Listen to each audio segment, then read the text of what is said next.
anything they have on that's in-game. Yep. Yeah. So that starts to happen. The guys start searching the skeletons, and the other skeletons are laying there dead on the ground waiting for them to come be searched. So I just walked out of the forest over to the skeleton and I said, I search your body, and I get a handful of gold. And I go to the next one, I search your body, and I get a handful of gold. And then I hear behind me, who's that on the hill? And I'm like, time to leave. Yeah. And I just headed the other direction.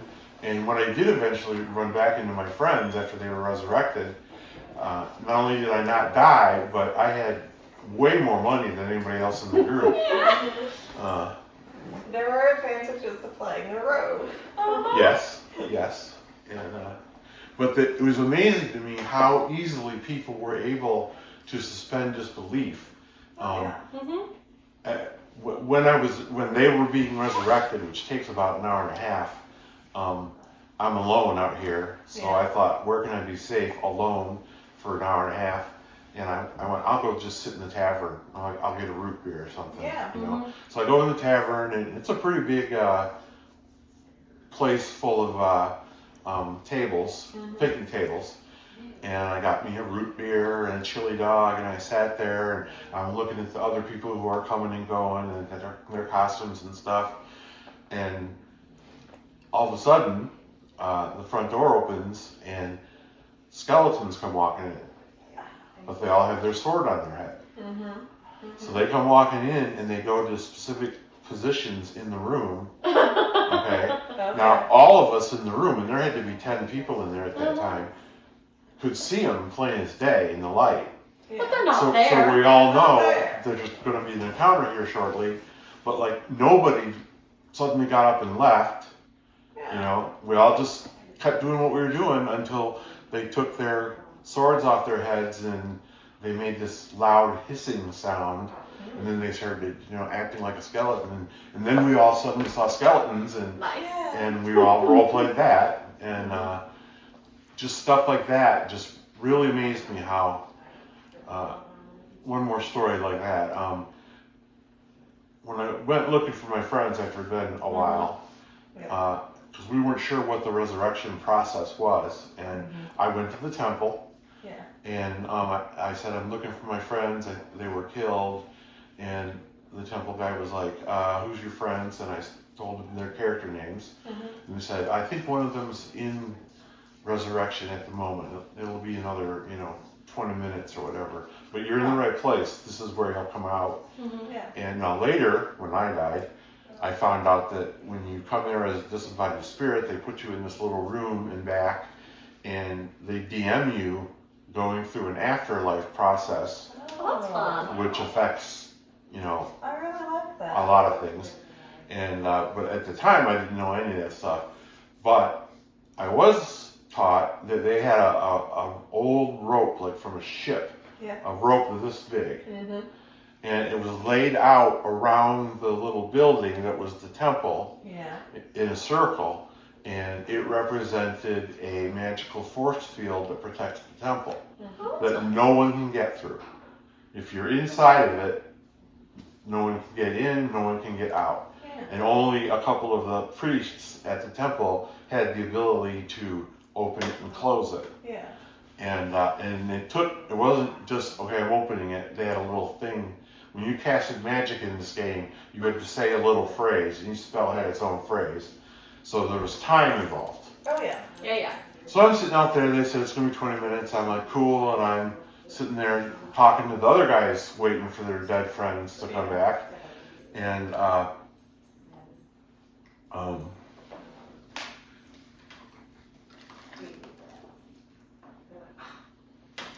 we're just standing there talking, and down the valley a ways, I once again see skeletons coming. And I'm like, skeletons, and we're all drawing our weapons and counting heads, and the priest that was out front of the temple said, it's okay, I'll bring you inside and you'll be safe.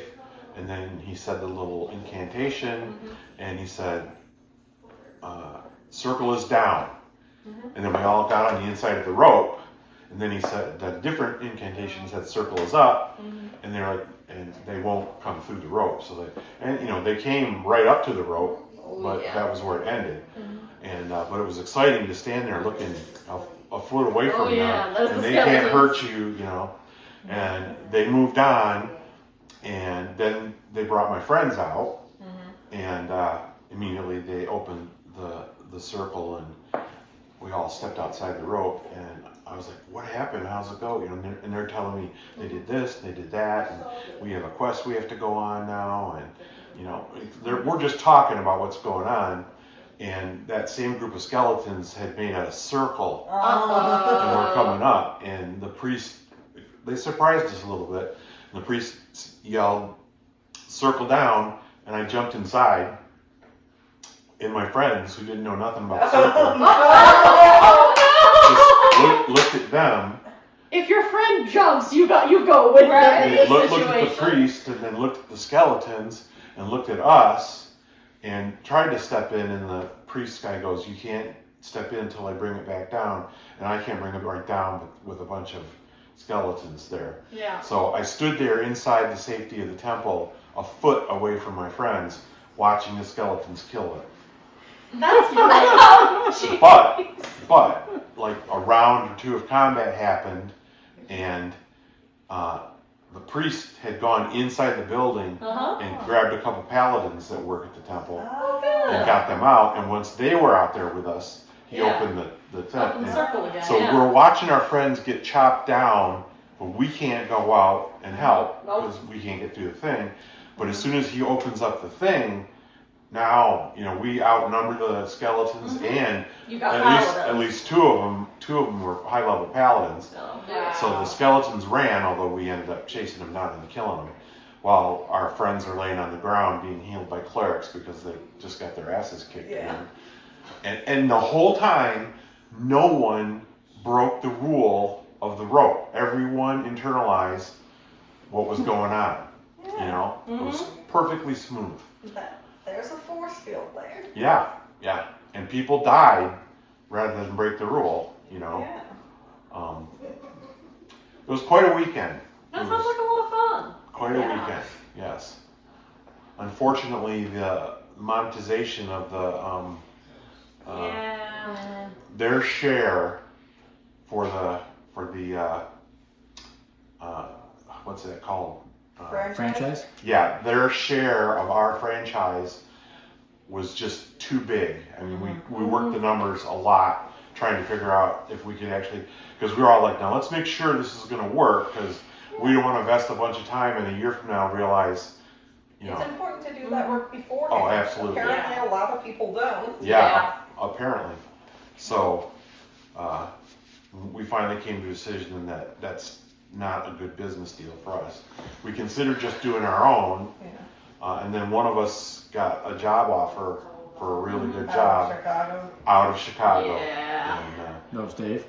that was Dave. Yeah. I said I was with you at least a couple weekends when you guys did your own thing. Yeah, when we were learning the rules and stuff, you played as a Yeah. pirate, if I am not mistaken. Well, because I just re-upped my Renaissance Fair costume. And I remember in one of the little scenarios we ran, you and I were both playing, but we were on opposite sides. And you came at me with this really lightweight sword and a dagger, but it was a throwing dagger. And as our two groups closed on each other in the woods, you hurled off a dagger and got the guy next to me.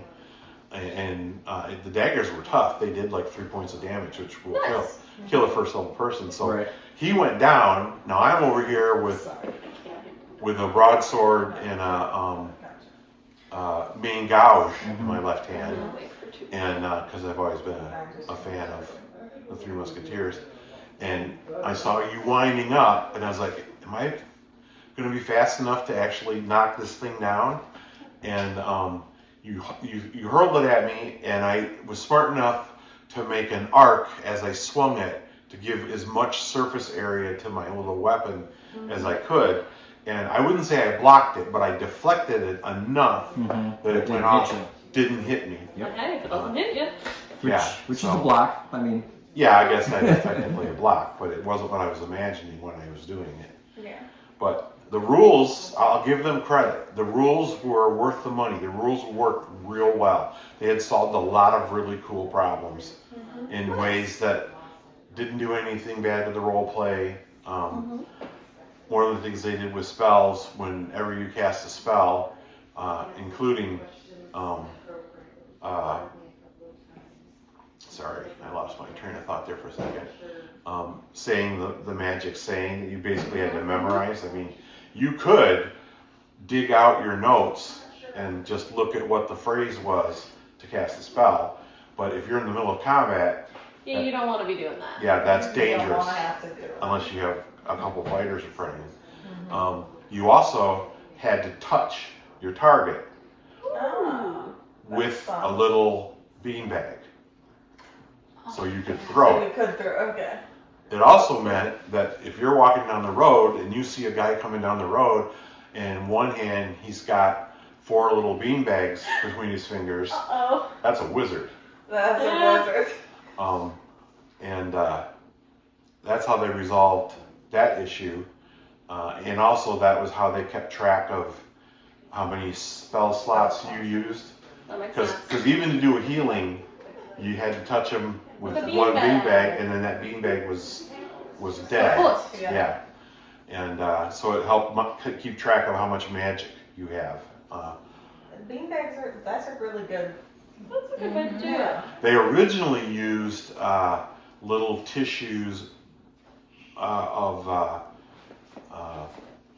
baking soda, Oh. so that when So it that you hit, could see they the puffed. yeah. Oh, yeah. That makes And sense. that had an interesting effect, and that was But that then the moment it rains. if there's a big fight between wizards, Uh-huh. there's going to be white powder all over the place. Yeah. So you could be walking through the forest and come around a corner and look and go, there's been a big fight here, and look, where's the people that were fighting?